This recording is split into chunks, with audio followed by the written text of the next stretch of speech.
Hello friends, Kiele here for my video journal. And what I'm thinking about currently is kind of an epiphany I had this morning about the two roles that I should be playing with regard to myself. Okay, and this relates to really what I consider to be a cycle that is normal for people that I've just now kind of started articulating as sort of a light and shadow cycle. And what happens is it is, I think it's absolutely normal to fluctuate, between days when you're really on point, everything's flowing, and it might be a period of several days, or it might be a smaller period, but everything's flowing, everything's, going well, you're on point, you have energy, etc. And I'm going to call those light days, as in, you know, not light as in not heavy, but light as in bright, versus shadow days. And this is when you're in a darker space and things may be a little bit more of a struggle.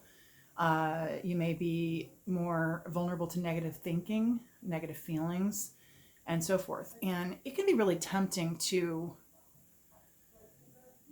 for me at least, to kind of beat myself up when I'm in that place rather than remembering to use my tools. For example, surrender, or the process of letting go.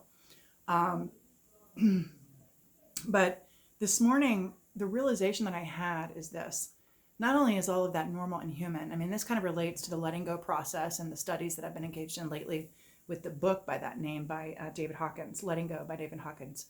But basically, this is sort of a bigger picture use of the letting go process and understanding of the letting go process in the context of saying, look, in days like that, when I'm down and when things are dark and I'm in that shadow space, that's when the tools that I have been taught and that I've learned to use by my mentor, for example, having a plan, having the tools, and having a particular schedule, a daily schedule that I follow, even weekdays, weekends, that kind of plots out how I'm going to be spending my day, when I have free time, and so forth. And that can sound kind of rigid. I mean, I think people often resist doing that.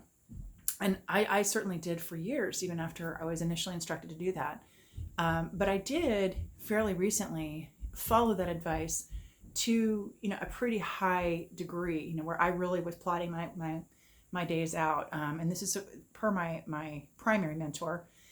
And what I found when I actually did it, when I was in a space where I'm just looking at the calendar to go, what's next, is that it was actually comforting, not restrictive, but comforting, because I realized that I was in charge of that schedule, not necessarily in this moment, but if it doesn't work for me, then I get to adjust it later and rework it in, as I figure out what works for me and what doesn't work for me.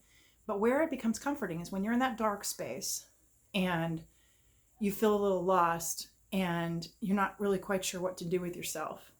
If you have a schedule that you follow, then you're less susceptible to that. You're less vulnerable to those negative patterns. So that is kind of what I realized, that on the light days, the bright days, those days when I'm really on and things are flowing and the energy is there and everything is, effortless, I'm able to accomplish a lot with ease and grace.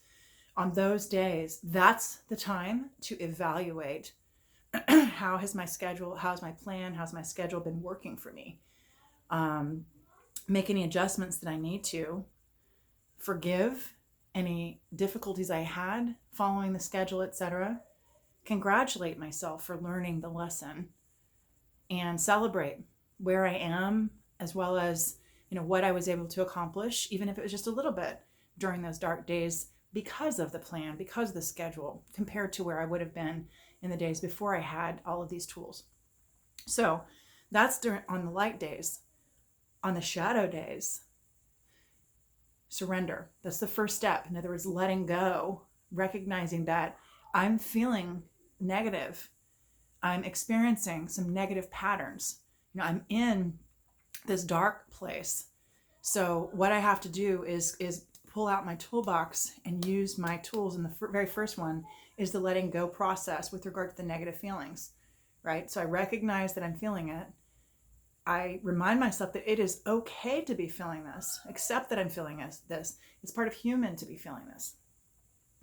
Allow myself to feel it, and then let go of it and turn my attention back to whatever it is that I actually want to be doing, whether it's maybe it's meditating, maybe it's just my breath, maybe it's the work that I'm doing right now. There's, a number of things that you may choose to turn your attention back to. Or it might be something that's my go-to. Like if I'm just, if the space that I'm in is supposed to be relaxing time, not a structured time, well, then I might choose to turn my attention to my vision or my goals, or something like that, something positive, something that makes me feel good. So that's number one on the shadow day: surrender. And remember to practice letting go every time I feel a negative feeling float to the surface. Number two is follow the plan and stick with the schedule. That's going to help me be way more productive than I otherwise would be. 3, remember that this too shall pass. And basically, that's it. Well, I guess that's not it, because the final piece is be kind to myself. This too is normal. This too is part of being human. And rather than thinking that there's something wrong with me, trying to remind myself that this is the part where, I forgive myself. This is the part where I take care of myself. This is the part where, I let it be okay. So that's the shadow day. And then, when I'm through that, because this will pass. It is a cycle. It is a normal, natural human cycle. And so when I'm back to the light day, I can look back on, all right, so how did it go this time? When I was in the shadow phase, how did it go? How did the plan work? How did the schedule work? What do I need to adjust, if anything? And again, forgive, congratulate, celebrate. So that was it. I'm sure I'll be thinking about this and processing it some more, because it was just this morning. And if it's a true epiphany, I sometimes have those, then it'll be with me for, forever. So it feels like one of those. We'll see if it stands the test of time. That's all for now. Bye-bye. I'll talk to you soon.